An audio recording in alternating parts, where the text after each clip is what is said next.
നമ്മുടെ കൺമുന്നിൽ നടക്കുന്ന കാര്യങ്ങൾ നമ്മൾ കാണുന്നത് പോലെയല്ലെങ്കിലോ?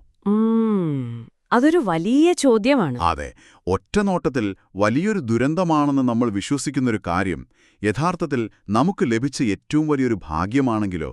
കേൾക്കുമ്പോൾ ഇതൊരു സിനിമയിലെ ഡയലോഗ് പോലെ തോന്നാം. ശരിയാണ്. പക്ഷേ മനുഷ്യന്റെ ഈ പരിമിതമായ കാഴ്ചപ്പാടുകളെയും നമ്മുടെ കണ്ണുകൾക്കപ്പുറത്തുള്ള അദൃശ്യമായ ചില യാഥാർത്ഥ്യങ്ങളെയും കുറിച്ച് വളരെ കൃത്യമായി വരച്ചു കാണിക്കുന്നൊരു പുരാതന യാത്രയാണ് ഇന്ന് നമ്മൾ ഈ പഠനത്തിൽ പരിശോധിക്കാൻ പോകുന്നത്. തീർച്ചയായും. ഈ വിശകലനത്തിലേക്ക് നിങ്ങൾക്ക് സ്വാഗതം. അതെ, സ്വാഗതം.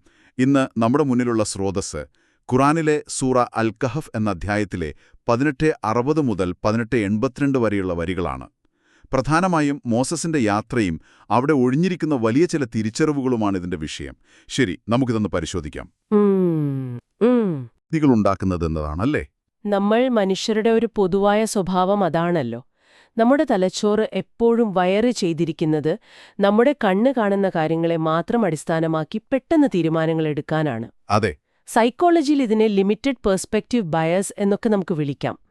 നമ്മുടെ ഈ സ്രോതസ്സുകളിലെ കഥ തുടങ്ങുന്നത് തന്നെ വളരെ രസകരമായ ഒരു പശ്ചാത്തലത്തിലാണ്. മോസസ് എന്ന് പറയുന്നത് അക്കാലത്തെ ഏറ്റവും വലിയ പ്രവാചകനാണ്. വലിയൊരു നേതാവാണ് അദ്ദേഹം. കൃത്യം. പക്ഷെ ഇവിടെ അദ്ദേഹം വെറുമൊരു വിദ്യാർത്ഥിയായി മാറുകയാണ്. പുതിയ കാര്യങ്ങൾ പഠിക്കണം, തനിക്കറിയാത്ത എന്തൊക്കെയോ ഈ ലോകത്തുണ്ട് എന്ന വലിയൊരു തിരിച്ചറിവിൽ നിന്നാണ് അദ്ദേഹത്തിന്റെ ഈ യാത്ര തന്നെ തുടങ്ങുന്നത്. അതൊരു വലിയ കാര്യമാണ്. അതെ, ഇത് കേവലം എന്നാണ് സംഭവിച്ചത് എന്ന് പറയുന്ന ഒരു ചരിത്രരേഖ മാത്രമല്ല, മറിച്ച് എന്തുകൊണ്ട് കാര്യങ്ങൾ ഇങ്ങനെ സംഭവിക്കുന്നു എന്ന് നമ്മളെക്കൊണ്ട് ചിന്തിപ്പിക്കുന്ന ഒരു കിടിലൻ പാഠം കൂടിയാണ്. ശരിയാണ്. ആ ഒരു ആവേശമാണ് ഇതിലെ 60ാമത്തെ വരിയിൽ നമ്മൾ കാണുന്നത്. അറിവ് നേടാൻ മോസസിന് എന്തൊരു വാശിയായിരുന്നു എന്ന് നോക്കൂ. 2 സമുദ്രങ്ങൾ തമ്മിൽ സംഗമിക്കുന്ന ഒരു പ്രത്യേക സ്ഥലമുണ്ട്. അവിടെ എത്തും വരെ താൻ യാത്ര അവസാനിപ്പിക്കില്ല എന്നാണ് അദ്ദേഹം തന്റെ സഹായിയോട് പറയുന്നത്. അതെ, അതിനി എത്ര കാലമെടുത്താലും എത്ര വർഷങ്ങൾ നടന്നാലും ശരി, ആ സ്ഥലം കണ്ടുപിടിച്ചിരിക്കും. ഒരു പുതിയ കാര്യം പഠിക്കാൻ വേണ്ടി എത്രത്തോളം ദൂരെ സഞ്ചരിക്കാനും അദ്ദേഹം തയ്യാറായിരുന്നു. നമ്മുടെ ഇന്നത്തെ കാലത്ത് എല്ലാം വിരൽത്തുമ്പിൽ കിട്ടുമ്പോഴും നമുക്ക് പലതും പഠിക്കാൻ മടിയാണ്. ശരിയാണ്. അപ്പോഴാണ് ഈ ഒരു നിശ്ചയദാർഢ്യം നമ്മൾ കാണുന്നത്. പക്ഷേ ഇതിലെ ഏറ്റവും വലിയ കോമഡി എന്താണെന്ന് വെച്ചാൽ, ഇത്രയും വാശി പിടിച്ച് യാത്ര ചെയ്യുന്ന അവർക്ക് വഴിമധ്യേ ഒരു വലിയ അബദ്ധം പറ്റുന്നുണ്ട്. അതൊരു ഒന്നൊന്നര അബദ്ധമായിരുന്നു. അതെ, 18.61 വരിയിൽ അത് വളരെ വ്യക്തമായി പറയുന്നുണ്ട്. അവർ ആഗ്രഹിച്ച ആ ലക്ഷ്യസ്ഥാനത്ത്, അതായത് ആ 2 സമുദ്രങ്ങൾ ചേരുന്ന സ്ഥലത്തെത്തിയപ്പോൾ അവർ കൊണ്ടുവന്ന ഭക്ഷണത്തിന്റെ കാര്യം അവർ തീരെ മറന്നുപോയി. അതൊരു മത്സ്യമായിരുന്നു. അതെ, ആ മത്സ്യം വളരെ അത്ഭുതകരമായി ഒരു തുരങ്കത്തിലൂടെ എന്ന പോലെ കടലിലേക്ക് ഊഴ്ന്നിറങ്ങിപ്പോയി എന്നാണ് രേഖകളിലുള്ളത്. ഇവിടെ നമ്മൾ ശ്രദ്ധിക്കേണ്ട ഒരു കാര്യമുണ്ട്. അവരന്വേഷിച്ചു നടന്ന ആ കൃത്യം സ്ഥലത്തെത്തിയപ്പോഴാണ് അവർക്ക് ഈ അബദ്ധം സംഭവിക്കുന്നത്. ആലോചിച്ചു നോക്കിക്കേ, നമ്മളൊരു വലിയ റോഡ് ട്രിപ്പ് പോവുകയാണ്. ലക്ഷ്യസ്ഥാനത്തെത്തിയെന്ന് കരുതി വണ്ടി നിർത്തുമ്പോഴാണ് അറിയുന്നത് വഴിയിൽ കഴിക്കാൻ വെച്ചിരുന്ന ഭക്ഷണം എവിടെയോ വെച്ച് മറന്നുപോയെന്ന്. സ്വാഭാവികമായും ആർക്കായാലും ദേഷ്യം വരും. ഇവിടെയും അതുതന്നെയാണ് സംഭവിക്കുന്നത്. ആ ലക്ഷ്യസ്ഥാനവും പിന്നിട്ട് കുറേ ദൂരം നടന്ന് ക്ഷീണിച്ചൊരു പാറക്കരികിലെത്തിയപ്പോഴാണ് മോസസ് പറയുന്നത്, വിശന്നിട്ട് വയ്യ, ആ പ്രഭാത ഭക്ഷണം ഇങ്ങെടുത്തേ കാണിക്കുകയോ ചെയ്യും. അവിടെയാണ് മോസസ് എന്ന വ്യക്തിയുടെ വ്യത്യസ്തമായൊരു മുഖം നമ്മൾ കാണുന്നത്. ഈയൊരു വലിയ നഷ്ടമുണ്ടായിട്ടും അദ്ദേഹം ഒട്ടും ദേഷ്യപ്പെടുന്നില്ല. പകരം അദ്ദേഹത്തിന്റെ മറുപടി എന്തായിരുന്നു? അതുതന്നെയാണ് നാം അന്വേഷിച്ചുകൊണ്ടിരുന്നതും. അതെ, ഒന്ന് ചിന്തിച്ചു നോക്കിക്കേ. തങ്ങളുടെ കയ്യിൽ നിന്ന് പറ്റിപ്പോയ ഒരു വലിയ അബദ്ധം, അല്ലെങ്കിൽ അവർക്ക് സംഭവിച്ചൊരു വലിയ നഷ്ടം യഥാർത്ഥത്തിൽ അവർക്ക് ശരിയായ വഴി കാണിച്ചു കൊടുക്കുന്ന ഒരു സിഗ്നലായിരുന്നു. നമ്മൾ നിത്യജീവിതത്തിൽ പറയുമല്ലോ, ബ്ലെസ്സിങ് ഇൻ ഡിസ്ഗൈസ് എന്ന്. കൃത്യമായിട്ടും നമ്മുടെ ജീവിതത്തിലും പലപ്പോഴും ഇങ്ങനെ സംഭവിക്കാറില്ലേ? നമ്മൾ വിചാരിച്ചൊരു കാര്യം നടക്കാതെ വരുമ്പോൾ നമ്മൾ ഭയങ്കരമായി നിരാശപ്പെടും. പിന്നീട് ആലോചിക്കുമ്പോഴായിരിക്കും മനസ്സിലാവുക അന്ന് ആ കാര്യം നടക്കാതിരുന്നത് എത്ര നന്നായി എന്ന്. ഈയൊരു തിരിച്ചറിവോടെ മോസസും സഹായിയും അവർ വന്ന വഴിയിലൂടെ അവരുടെ കാൽപ്പാടുകൾ നോക്കി തിരികെ നടക്കാൻ തുടങ്ങുന്നു. അങ്ങനെ തിരികെ എത്തിയ അവർ ഒരാളെ കണ്ടുമുട്ടുകയാണ്. അദ്ദേഹത്തെ രേഖകളിൽ കൃത്യമായി പേരുവെച്ച് വിളിക്കുന്നില്ലെങ്കിലും ദൈവകാരുണ്യവും ദൈവിക ജ്ഞാനവും നൽകി അനുഗ്രഹിക്കപ്പെട്ട ഒരു ദാസൻ എന്നാണ് വിശേഷിപ്പിക്കുന്നത്. മോസസ് തേടിയിറങ്ങിയ ആ വലിയ അറിവ് ഈ മനുഷ്യന്റെ കയ്യിലാണുള്ളത്. ഇവിടെ നമ്മൾ ശ്രദ്ധിക്കേണ്ട ഒരു കാര്യമുണ്ട്. ഈ മനുഷ്യന്റെ മുന്നിൽ മോസസ് നിൽക്കുന്നത് വലിയൊരു പ്രവാചകനെന്ന നിലയിലല്ല, മറിച്ച് വിനയമുള്ള ഒരു സാധാരണ വിദ്യാർത്ഥിയായാണ്. അതെ, താങ്കൾക്ക് ലഭിച്ച ഈ അറിവ് എനിക്കും കൂടി പറഞ്ഞു തരുമ്പോൾ അതിനായി ഞാൻ താങ്കളെ അനുഗമിച്ചോട്ടെ എന്ന് മോസസ് വളരെ മാന്യമായി ചോദിക്കുന്നു. ആ വിനയം ശരിക്കും എടുത്തു പറയേണ്ടത് തന്നെയാണ്. എന്നാൽ ആ ജ്ഞാനിയായ ഗുരുവിന്റെ മറുപടി വളരെ കൃത്യവും കുറച്ചു പരുക്കനുമായിരുന്നു.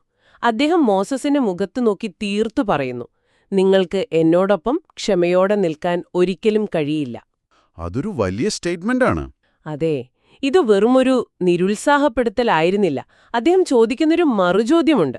നിങ്ങൾക്ക് പൂർണ്ണമായി മനസ്സിലാക്കാൻ കഴിയാത്ത കാര്യങ്ങളിൽ നിങ്ങൾക്ക് എങ്ങനെ ക്ഷമിക്കാൻ കഴിയും?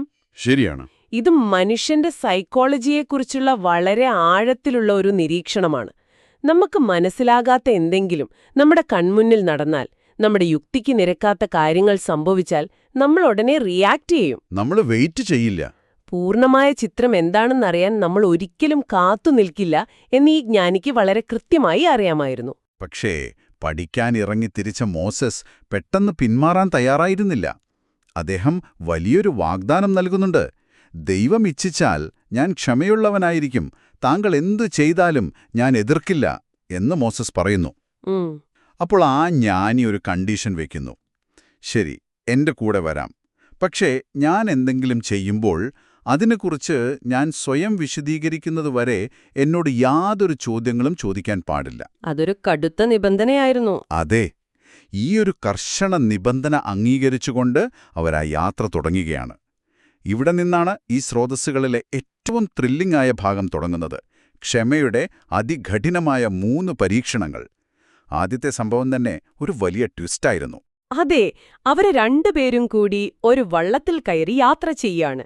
യാത്ര തുടങ്ങി കുറച്ചു കഴിഞ്ഞപ്പോൾ കൂടെയുള്ള ആ ജ്ഞാനിയായ മനുഷ്യൻ പെട്ടെന്ന് വള്ളത്തിലൊരു ദ്വായമുണ്ടാക്കുന്നു. ഒരു കാരണവുമില്ലാതെ നല്ലൊരു വള്ളം തുറന്നു നശിപ്പിക്കുന്നു. ഇത് കാണുമ്പോൾ സ്വന്തം ജീവനിൽ പേടിയുള്ള ഏതൊരു മനുഷ്യനും പ്രതികരിച്ചു പോകില്ലേ? പിന്നെ പ്രതികരിക്കാതിരിക്കോ? ആലോചിച്ചു നോക്കിക്കേ. നമ്മൾ ഒരാളുടെ വള്ളത്തിൽ ലിഫ്റ്റ് ചോദിച്ചു കയറുന്നു. എന്നിട്ട് നടുക്കടലിലെത്തുമ്പോൾ ആ വള്ളം തുരയ്ക്കാൻ തുടങ്ങുന്നു. അതെ, വട്ടാമെന്ന് ആരും പറയൂ. മോസസും ശരിക്കും പരിഭ്രാന്തനായി. ആ വള്ളത്തിലുള്ള പാവങ്ങളെ മുഴുവൻ വെള്ളത്തിൽ മുക്കി കൊല്ലാനാണോ താങ്കൾ ഈ ഭയാനകമായ കാര്യം ചെയ്തത് എന്ന് അദ്ദേഹം ഉറക്കെ ചോദിച്ചു പോകുന്നു. ചോദ്യങ്ങൾ ചോദിക്കില്ല എന്ന് അദ്ദേഹം കൊടുത്ത വാക്ക് ആ നിമിഷം അദ്ദേഹം മറന്നു. അത്രത്തോളം ഷോക്കിംഗ് ആയിരുന്നു ആ കാഴ്ച. അപ്പോൾ ആ ജ്ഞാനി വളരെ ശാന്തനായി ചോദിക്കുന്നുണ്ട്, എന്നോടൊപ്പം ക്ഷമിക്കാൻ നിങ്ങൾക്ക് കഴിയില്ലെന്ന് ഞാൻ നേരത്തെ തന്നെ പറഞ്ഞതല്ലേ?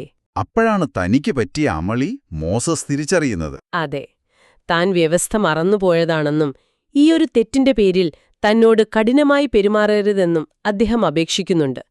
ഒരു മനുഷ്യന്റെ വളരെ സ്വാഭാവികമായ, ജെനുവിനായ ഒരു പ്രതികരണമാണ് നമ്മളിവിടെ കാണുന്നത്. ശരിയാണ്. തന്റെ കൺമുന്നിൽ ഒരു തെറ്റ് നടക്കുമ്പോൾ അത് ചോദ്യം ചെയ്യാതിരിക്കാൻ എത്ര വലിയ പ്രവാചകനായാലും കഴിയില്ല. കാരണം മനുഷ്യൻ എപ്പോഴും കാണുന്നതിനെയാണല്ലോ വിശ്വസിക്കുന്നത്. ആദ്യത്തെ സംഭവം ഒരുവിധം അവിടെ ഒത്തുതീർപ്പായി. പക്ഷെ രണ്ടാമത്തെ പരീക്ഷണം ഇതിലും ഭയാനകമായിരുന്നു. അവർ യാത്ര തുടർന്ന് മുന്നോട്ടു പോകുമ്പോൾ വഴിയിൽ വെച്ചൊരു ആൺകുട്ടിയെ കാണുന്നു. അവിടെ വെച്ച് ആ ജ്ഞാനിയായ മനുഷ്യൻ യാതൊരു പ്രകോപനവുമില്ലാതെ ആ കുട്ടിയെ കൊലപ്പെടുത്തുന്നു. അതൊരു വലിയ ഷോക്കാണ്. എന്റെ ഒരു അഭിപ്രായത്തിൽ ഈ 3 പരീക്ഷണങ്ങളിൽ വെച്ച് ഏറ്റവും കടുത്തതും ഉൾക്കൊള്ളാൻ ബുദ്ധിമുട്ടുള്ളതുമായ കാര്യം ഇതായിരുന്നു. ഇത് കണ്ട് മോസസ് ശരിക്കും ഞെട്ടിത്തെറിച്ചു പോയിട്ടുണ്ടാകണം. തീർച്ചയായും. ആരെയും കൊല്ലാത്ത ഒരു നിരപരാധിയെ വധിച്ചതിലൂടെ വളരെ ക്രൂരമായ ഒരു കാര്യമാണ് താങ്കൾ ചെയ്തതെന്ന് അദ്ദേഹം ശക്തമായി പ്രതികരിക്കുന്നു. ഏതു മനുഷ്യനും ഇങ്ങനെ തന്നെ പ്രതികരിക്കൂ. ഇവിടെ സഹനശക്തിയുടെ സകല പരിധികളും ലംഘിക്കപ്പെട്ടിരിക്കുകയാണ്. തീർച്ചയായും. ഇവിടെ നമുക്കൊരിക്കലും മോസസിനെ കുറ്റം പറയാൻ കഴിയില്ല. കാരണം അദ്ദേഹത്തിന്റെ സ്ഥാനത്ത് ആരായിരുന്നെങ്കിലും ഇതിലും വലിയ രീതിയിൽ പ്രതികരിച്ചേനെ. വീണ്ടും തന്റെ മുന്നറിയിപ്പ് ആ ജ്ഞാനി ഓർമ്മിപ്പിക്കുമ്പോൾ മോസസ് സ്വയം ഒരു അന്ത്യശാസനം നൽകുകയാണ്. അദ്ദേഹം പറയുന്നു, ഇനി മേലാൽ ഞാൻ താങ്കളോട് വല്ലതും ചോദിച്ചാൽ പിന്നെ താങ്കൾ എന്നെ കൂടെ കൂട്ടേണ്ടതില്ല. അതായത് ഇത് അവസാനത്തെ അവസരമാണ്, ഇനിയും ചോദ്യം ചോദിച്ചാൽ എന്നെ ഒഴിവാക്കാം എന്ന് മോസസ് സ്വയം സമ്മതിക്കുകയാണ്. അങ്ങനെ ആ ഒരു ടെൻഷൻ നിറഞ്ഞ അന്തരീക്ഷത്തിൽ അവർ 3ാമത്തെ പരീക്ഷണത്തിലേക്ക് കടക്കുന്നു. ഈ 3ാമത്തെ സംഭവം നടക്കുന്നതൊരു നഗരത്തിലാണ്. കുറേ ദൂരം യാത്ര ചെയ്ത് വല്ലാതെ ക്ഷീണിച്ച് വിശന്നു വലഞ്ഞാണ് അവരാ നഗരത്തിലെത്തുന്നത്. അവിടെയുള്ള നാട്ടുകാരോട് അവർ കുറച്ചു ഭക്ഷണം ആവശ്യപ്പെടുന്നുണ്ട്. പക്ഷേ ആ നാട്ടുകാർ വളരെ മോശമായ രീതിയിലാണ് അവരോട് പെരുമാറിയത്. ഭക്ഷണം കൊടുക്കാൻ അവർ തയ്യാറായില്ല. അതെ. വിശന്നു വലഞ്ഞു നിൽക്കുമ്പോഴും അവരെ അപമാനിച്ച ആ നഗരത്തിൽ തകർന്നു വീഴാറായ ഒരു മതിൽ, ആ ജ്ഞാനിയായ മനുഷ്യൻ സ്വന്തം അധ്വാനവും ഉപയോഗിച്ച് യാതൊരു പ്രതിഫലവും വാങ്ങാതെ നന്നാക്കുന്നു. ഇത് കണ്ടപ്പോൾ മോസസിന് വീണ്ടും നിയന്ത്രണം നഷ്ടപ്പെട്ടു. സ്വാഭാവികം. ഇതിന് താങ്കൾക്ക് വല്ല കൂലിയും ചോദിക്കാമായിരുന്നില്ലേ എന്ന് അദ്ദേഹം ചോദിച്ചുപോയി. ഇത്രയും മോശമായി പെരുമാറിയ ആൾക്കാർക്ക് വേണ്ടി എന്തിന് നമ്മൾ ഫ്രീ ആയിട്ട് പണിയെടുക്കണം എന്ന യുക്തിയാണ് മോസസ് അവിടെ ഉപയോഗിച്ചത്. ഇവിടെ ഞാൻ കേൾക്കുന്ന നിങ്ങളോട് നേരിട്ടൊരു ചോദ്യം ചോദിക്കട്ടെ. ഈ മോസസിന്റെ സ്ഥാനത്ത് നിങ്ങളായിരുന്നെങ്കിൽ എന്തു ചെയ്യുമായിരുന്നു? ഒരു വള്ളം നശിപ്പിക്കുന്നു, ഒരു നിരപരാധിയായ കുട്ടിയെ കൊല്ലുന്നു, ഒരു ഗ്ലാസ് വെള്ളം പോലും തരാത്തവർക്ക് വേണ്ടി വെറുതെ പണിയെടുക്കുന്നു. ആർക്കായാലും ദേഷ്യം വരും. ഇത്തരം യുക്തിക്ക് നിരക്കാത്ത അന്യായമായ പ്രവൃത്തികൾ കണ്ട് നിങ്ങളും പ്രതികരിക്കില്ലേ? തീർച്ചയായും നമ്മളും പ്രതികരിക്കും. കാരണം നമ്മൾ കാണുന്നത് ഈ സംഭവങ്ങളുടെ ബാഹ്യരൂപം മാത്രമാണ്, ഒരു പിക്സൽ മാത്രമാണ്. ആ വലിയ ചിത്രത്തിന്റെ ബാക്കി ഭാഗം എന്താണെന്ന് നമുക്കറിയില്ല. അതെ, ഇവിടെയാണ് ഈ രേഖകളിലെ ഏറ്റവും നിർണായകമായ ആ വഴിത്തിരിവ് സംഭവിക്കുന്നത്. ആ ജ്ഞാനി തന്റെ തീരുമാനം പ്രഖ്യാപിക്കുകയാണ്. ആ യാത്ര അവിടെ അവസാനിക്കുകയാണ്. ഇവിടെ വെച്ച് നമ്മൾ വേർപിരിയുകയാണ് എന്ന് അദ്ദേഹം തീർത്തു പറയുന്നു. മോസസ് സ്വയം വെച്ച നിബന്ധന അദ്ദേഹം തന്നെ തെറ്റിച്ചതുകൊണ്ട് ഇനി ഒന്നിച്ചു മുന്നോട്ടു പോകാൻ കഴിയില്ല. എന്നാൽ മോസസിനെ അങ്ങനെ വെറുതെ വിടാൻ ആ ജ്ഞാനി തയ്യാറായിരുന്നില്ല. അതാണ് ഇതിലെ ഏറ്റവും മനോഹരമായ ഭാഗം. പിരിയുന്നതിനു മുൻപ് മോസസിന് ക്ഷമിക്കാൻ കഴിയാതിരുന്ന ആ 3 കാര്യങ്ങളുടെയും യഥാർത്ഥ അർത്ഥം, നമ്മൾ നേരത്തെ പറഞ്ഞ ആ അദൃശ്യമായ യാഥാർത്ഥ്യങ്ങൾ അദ്ദേഹം വെളിപ്പെടുത്തുന്നു. അവിടെയാണ് കാര്യകാരണങ്ങളുടെ യഥാർത്ഥ ചിത്രം, ആ വലിയ പസിൽ ചുരുഴഴിയുന്നത്. ആ വിശദീകരണങ്ങൾ കേൾക്കുമ്പോൾ നമ്മൾ ശരിക്കും അത്ഭുതപ്പെട്ടു പോകും. ആദ്യം അദ്ദേഹം വള്ളത്തിലെ ദ്വാരത്തെക്കുറിച്ച് പറയുന്നു. ആ വള്ളം കടലിൽ പണിയെടുത്ത് ജീവിക്കുന്ന കുറച്ചു പാവപ്പെട്ടവരുടേതായിരുന്നു. എന്നാൽ അവർ പോകുന്ന വഴിയിൽ നാട്ടിലെ നല്ല വള്ളങ്ങളൊക്കെ ബലമായി പിടിച്ചെടുക്കുന്ന വളരെ ക്രൂരനായ ഒരു രാജാവ് കാത്തിരിപ്പുണ്ടായിരുന്നു. ആ വള്ളത്തിൽ ഇദ്ദേഹം ദ്വാരമിട്ട് കേടുപാടുകൾ വരുത്തിയതുകൊണ്ട് മാത്രമാണ് രാജാവിന്റെ കണ്ണിൽ നിന്ന് ആ വള്ളം ഒഴിവായത്. അങ്ങനെ ആ പാവങ്ങളുടെ ഒരേയൊരു ഉപജീവനമാർഗം സംരക്ഷിക്കപ്പെട്ടു. അതൊരു വലിയ കാര്യമാണ്. ഒറ്റ നോട്ടത്തില് വള്ളം നശിപ്പിച്ചത് ഒരു വലിയ ദ്രോഹമായി മോസസിന് തോന്നിയെങ്കിലും യഥാർത്ഥത്തിൽ അതൊരു വലിയ കാരുണ്യമായിരുന്നു. നമ്മൾ നേരത്തെ പറഞ്ഞ ബ്ലെസ്സിങ് ഇൻ ഡിസ്ഗൈസ്. ശരിയാണ്. നമ്മുടെ ജീവിതത്തിൽ ചിലപ്പോഴൊരു ജോലി പോകുമ്പോഴായിരിക്കും നമ്മൾ വല്ലാതെ വിഷമിക്കുന്നത്. പക്ഷെ ആ കമ്പനി കുറച്ചു നാളുകൾക്ക് ശേഷം വലിയൊരു തട്ടിപ്പിൽപ്പെട്ട് പൂട്ടിയെന്ന് കേൾക്കുമ്പോഴായിരിക്കും അന്ന് ആ ജോലി പോയത് എത്ര നന്നായി എന്ന് നമ്മൾ ചിന്തിക്കുന്നത്. അതെ, അതുപോലെയൊരു സംഭവമാണിത്. ശരിക്കും ഇതൊരു വലിയ ഐ ഓപ്പണറാണിത്.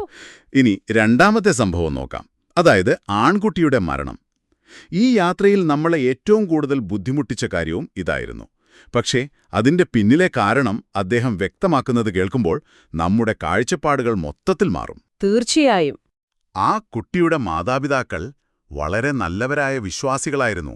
എന്നാൽ ആ കുട്ടി വലുതാകുമ്പോൾ അവന്റെ ദുഷ്ടസ്വഭാവം കൊണ്ടും ധിക്കാരം കൊണ്ടും ആ മാതാപിതാക്കളെ വലിയ ബുദ്ധിമുട്ടിലാക്കുമെന്നും അവരുടെ ജീവിതം തന്നെ തകർക്കുമെന്നും അദ്ദേഹത്തിന് അറിയാമായിരുന്നു.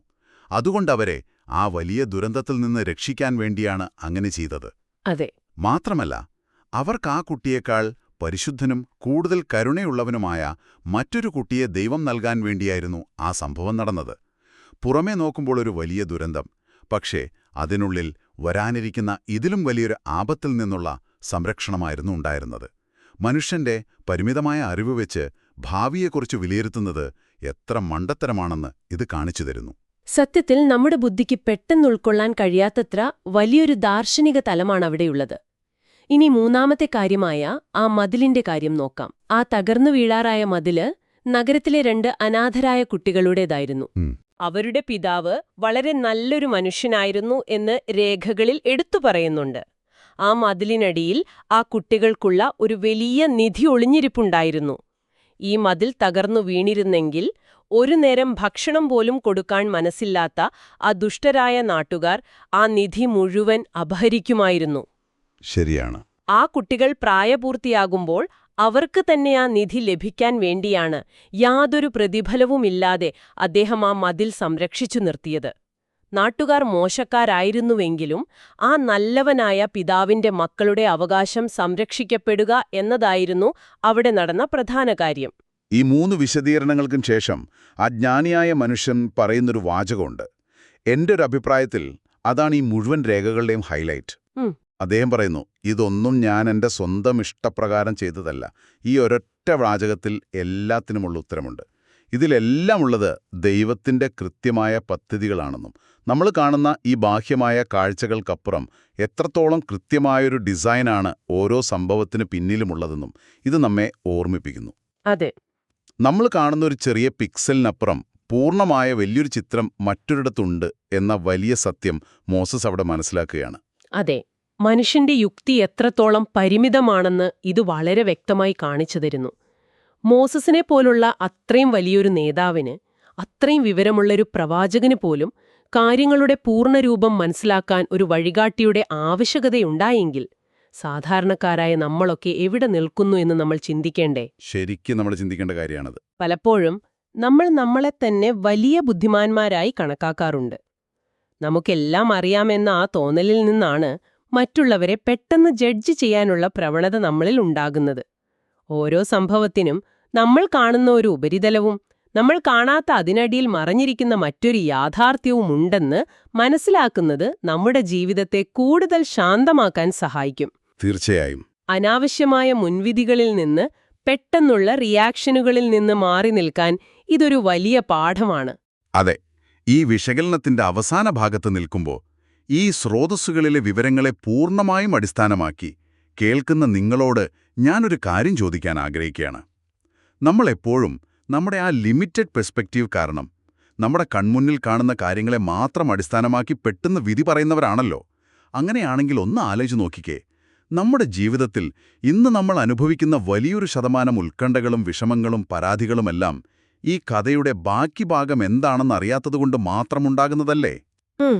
വളരെ പ്രസക്തമായൊരു ചോദ്യമാണിത്. അതെ, ഇന്ന് നിങ്ങളുടെ ജീവിതത്തിൽ നിങ്ങൾ നേരിടുന്ന വലിയൊരു തിരിച്ചടിയോ നഷ്ടമോ ഈ വള്ളത്തിലെ ദ്വാരം പോലെയോ തകർന്ന മതിൽ പോലെയോ ഭാവിയിൽ നിങ്ങൾക്ക് ഗുണകരമാകുന്ന ഒരു വലിയ പദ്ധതിയുടെ ഭാഗമാണെങ്കിലോ, നിങ്ങളുടെ ഇപ്പോഴത്തെ ഏറ്റവും വലിയ പ്രതിസന്ധി അതിലും വലിയൊരു ദുരന്തത്തിൽ നിന്നും നിങ്ങളെ രക്ഷിക്കാൻ വേണ്ടി നിങ്ങൾക്ക് ലഭിച്ചൊരു സംരക്ഷണമാണെങ്കിലോ, നമ്മുടെ ജീവിതത്തിലെ ഓരോ വീഴ്ചകൾക്ക് പിന്നിലും നമ്മൾ കാണാത്ത എന്നാൽ നമുക്ക് പ്രയോജനകരമായ മറ്റൊരു വലിയ പദ്ധതി ഉണ്ട് എന്ന് നമ്മൾ വിശ്വസിച്ചാൽ നമ്മുടെ ജീവിതം എത്രത്തോളം മാറും, നമ്മുടെ പരാതികൾ എത്രത്തോളം കുറയും, ഇതിനെക്കുറിച്ചൊന്ന് നിങ്ങൾ തീർച്ചയായും ഒന്ന് ചിന്തിച്ചു നോക്കൂ. ഇതൊരു വലിയ ചിന്താവിഷയമാണ്. അതെ, നമ്മുടെ കാഴ്ചപ്പാടുകളെ അടിമുടി മാറ്റാൻ സഹായിക്കുന്ന, ചിന്തിക്കാൻ വക നൽകുന്ന ഈ ഒരു ആശയത്തോടെ ഈ സ്രോതസ്സുകളുടെ പഠനം നമ്മളിവിടെ അവസാനിപ്പിക്കുകയാണ്. ഈ അറിവുകൾ നിങ്ങളുടെ ജീവിതത്തിലും പുതിയ ചില തിരിച്ചറിവുകൾ നൽകുമെന്ന് ഞങ്ങൾ വിശ്വസിക്കുന്നു. അടുത്തൊരു വിഷയവുമായി വീണ്ടും കാണാം. ഒപ്പമുണ്ടായിരുന്നതിന് നന്ദി, അഭിവാദ്യങ്ങൾ.